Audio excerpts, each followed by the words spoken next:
We are back. Can stocks hit new highs while the future of both the trade war and the tax bill remain unresolved? Let's ask Abby Yoder, Chief U.S. Strategist for JPMorgan's Private Bank. I think that's the question of the moment. Nice to see you back. Nice to see you. What would your answer be? I mean, I think so. Yeah? I think the point is that we're past peak uncertainty, right? Yeah. Like as we move through this, I think it's been a little bit confusing for investors who are saying, okay, wait, why is the market up the way it is in the past couple of months, even though we still have these negotiations going on? But remember, on April 2nd, the effective tariff rate was something like 28%. And now it seems like the ceiling is more like 15%, right? And there's downside risks to that.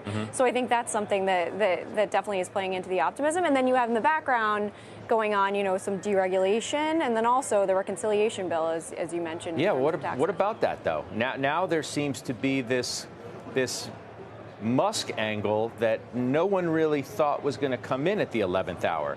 This bill seemed like it was going to be fought over and maybe changed a little in the Senate, but now this Musk mud that's flying all over the place, and what if it has a bad resolution?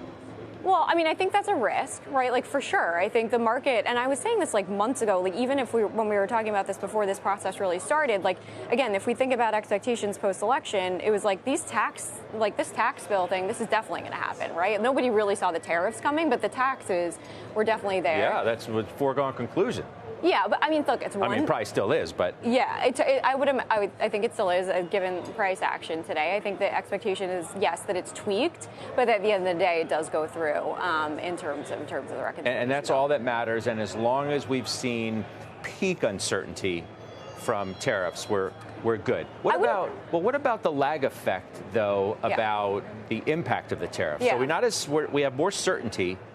But we kind of are uncertain as to whether there's a lag effect that's still going to hit us. Yeah, well, I think, so the question really is, like, do you see the soft data, moving up towards the hard data, or do you see the hard data collapsing basically down to where the sentiment data is? And there's also an in-between, right? Like, where they meet, and it's like the soft data moving up, which is what we've been seeing, and the hard data catching down a little bit, but not, like, falling off of a cliff, right? Which is what we kind of think. And then, but more specific to, companies and their fundamentals is how they're navigating that,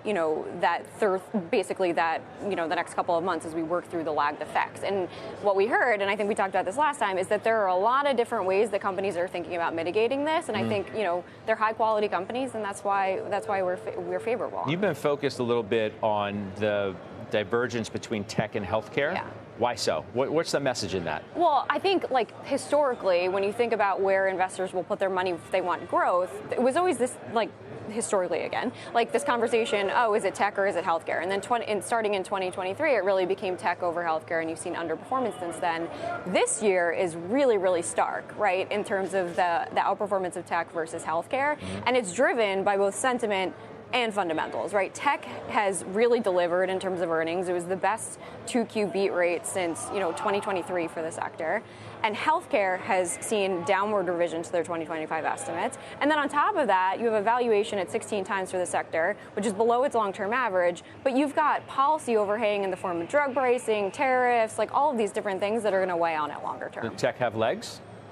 We do think so. Actually, our bullish outlook, which gets you to 7,000 by mid-year 2026, is really predicated on AI. Wow. And it's really predicated on the rest of the market, really embracing AI, and therefore you see revenue synergies and you see, margin expansion as a result of expenses being rising tide lifts all corporate boats because of AI. Implemented. Yeah, exactly.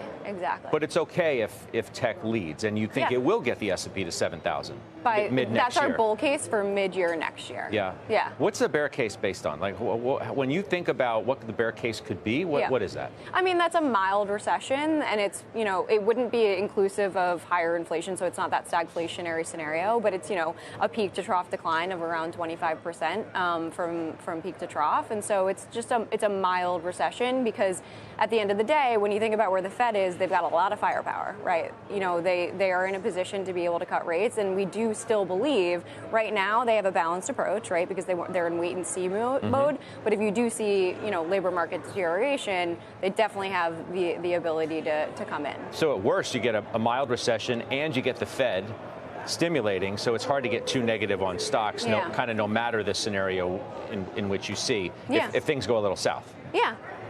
Yeah, that's how I would think about it.